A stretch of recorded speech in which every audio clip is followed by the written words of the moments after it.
Hi, I'm Dave Wurzel, and you're watching PHTV4 around Palos. And today we are talking with Todd Probasco, President of the Palos Area Chamber of Commerce, and Kim Duda, Vice President of the Palos Area Chamber of Commerce. And so we're going to get a little bit of background, a little conversation about the Chamber, what you do, and also you have a big event coming up this summer. We can talk about that too. Maybe before we jump into that, I'd ask you a little bit, maybe Todd, how long have you been with the Chamber and how long have you been President? And the same for you, Kim. How long have you been with the Vice President? I'm in my 5th year on the board and 3rd year as President. Wow. So you're enjoying it, you're having fun with it most of the time. It's like Hotel California. You can check in, but you can never leave. But it's a fun hotel to check in. It's a great hotel. I've been in the golf outing. I know you guys have fun. Kim, how long have you been with the Chamber? Well, I've actually just been with the Chamber under a year and stepped right into the Vice Presidency role under Todd's mentorship. But he is making it really fun and really easy for me to learn, you know. Yeah. Mm-hmm. Hopefully, right? Because, I mean, the job or the work of business is challenging enough. Like, let's have some fun when we can, right? Because we're volunteering. Right, exactly. Yeah. You know, I want to ask, we're going to talk about the golf outing, but before we get there, I'm always kind of curious to get maybe an update on, you know, what is the business market situation in the Palos area for the businesses in our community? How is it? What challenges are they facing now? Yeah. Locally, we're doing fine. We all know there's things going on nationally that are probably putting a little bit of a scare into people. Right. You know, there's a little worriness, there's volatility, things like that. I've talked to a few of our members, restaurant owners, and they recently said that the regular weekend business hasn't been affected, but during the week, people going out and spending extra money, they've seen that slow down a little bit. People are being a little more careful with their money? They are, you know, because they look at their investments and they're down, and they think about long term, and they hear and read in the media what's going on, and the market's been down. So I think that puts a little scare into people. So our local business have been affected by that. We're hoping that the dust settles and everything kind of cools out and we go back to normal. But overall, the local, which we've talked about before on this show, the people in Palos supporting the local businesses is still great, and we have a lot of locally owned mom and pop shops that are doing well, and people are supporting them. Right. You bring up a good distinction there between like the national impact of some of those things and then what is the local impact, because there is a difference, right? Yeah.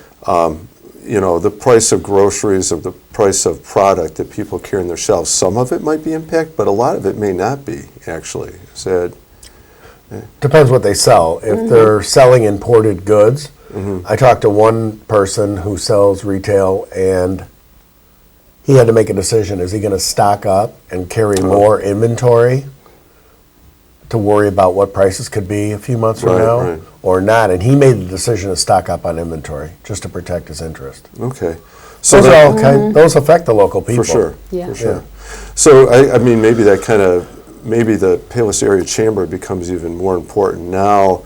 What can you do to help businesses? You know, I know you network and there is a social dimension. Is there anything else that the Chamber can do through periods like this? Yeah, I mean, Kim and I sit on the board and we listen to the members on what they need and what's important. Local issues that need to be addressed that are brought up all the time are the parking issues downtown. You know, it looks like that's moving forward finally.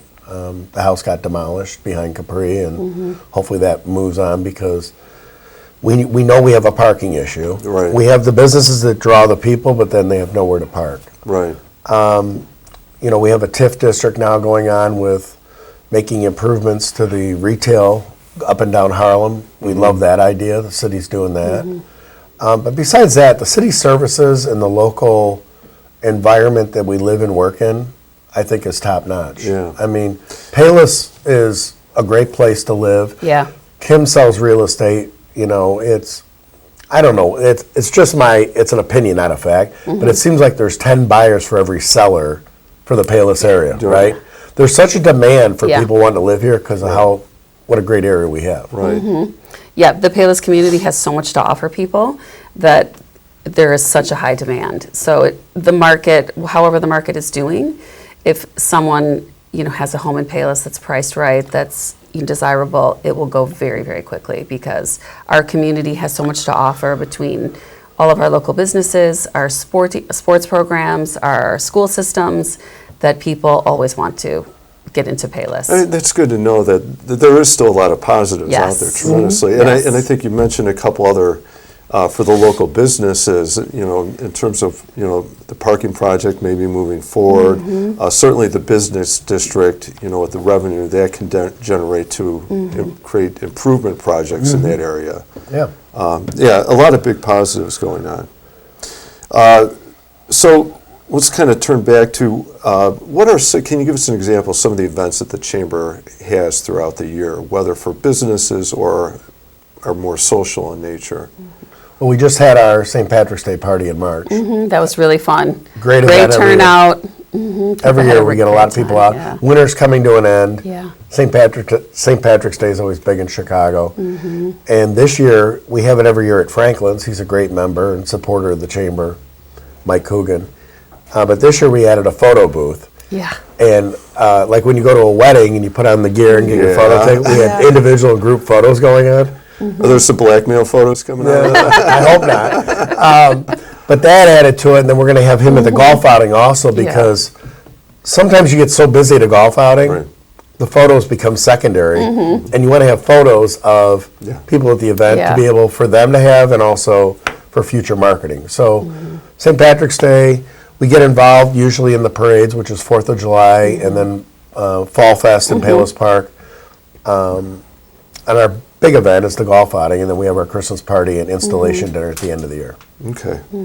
How about the golf outing? A little bit about that. That's coming up in June? It is, June 19th. June 19th. Oak Hills? Okay, and open to Anyone. anyone? So it's the largest event and largest fundraiser for the Palos Area Chamber of Commerce every year. We've had the format, this is our 4th year. We get great reviews and comments from the attendees because most golf outings, you have to get there early in the morning, play 18 holes, then there's a social hour, then there's the dinner hour, then there's the raffle hour. You might as well get a hotel room. You're there a long for, day. you feel like you're there for 3 days. So what we did 4 years ago is we know that people are busy and you can go to work in the morning or do whatever you need to do and then get out to Oak Hills by 1 o'clock. And we play 9 holes. We have all of our sponsors there out on the holes and all different events. And then we do a happy hour and a dinner catered by Capri at Oak Hills. And then do the prizes. Oh, nice. And then if you want to stay, you can, but, we kind of shorten the window. Keep it local, make it fun, and a little easier on your time commitment. Yeah, no, that sounds like a great afternoon. Anything else you want to mention about the Chamber? I know you ran through several I'm things. kind of proud about this. We already have a sponsor. We're bringing it back. We're going to do the annual scholarship through the golf outing. So what we're going to do is probably donate to one of the local high schools to their golf program. And Tri-State Disposal already put their hand up and said they would sponsor it. And then what the Chamber will do is recognize them at the golf outing and then invite one of the coaches from one of the local high schools, and then we'll present them a check, which could maybe help them buy apparel, new golf bags, or something like that. So I'm kind of excited about that because we did that a few years ago, and then it was kind of hard to find someone to step up and do that. Yeah. But Golf can be an expensive sport, too. Yeah, and the kids could probably use stuff all the time. So I'm kind of excited about that's coming back this year, and we did that. Good. All right. I like it. Nice plus. That's great. All right. Well, Kim, thank you for being here. Todd, thank you. Dave, as always. Good luck with What do you got, about 20 more years on this desk? Wow. All right, now I'm back to like the retirement thing and I got to recruit a vice president. Yeah, there you go. You got to find the key is finding your replacement. All right. Well, thank you very much. Good luck with the chamber and businesses, and I hope to see you guys at the golf outing. this Yeah, year. hope you make it'd be it. great. It was a lot of fun last Yeah, year. you made it last year. Yeah, it's a really great event. It is. It is. I'm Dave Worzlaw. You've been watching PHTV4 Around Palos. We've been talking with Todd Probasco and Kim Duda from the Palos Area Chamber of Commerce. Thank you for watching.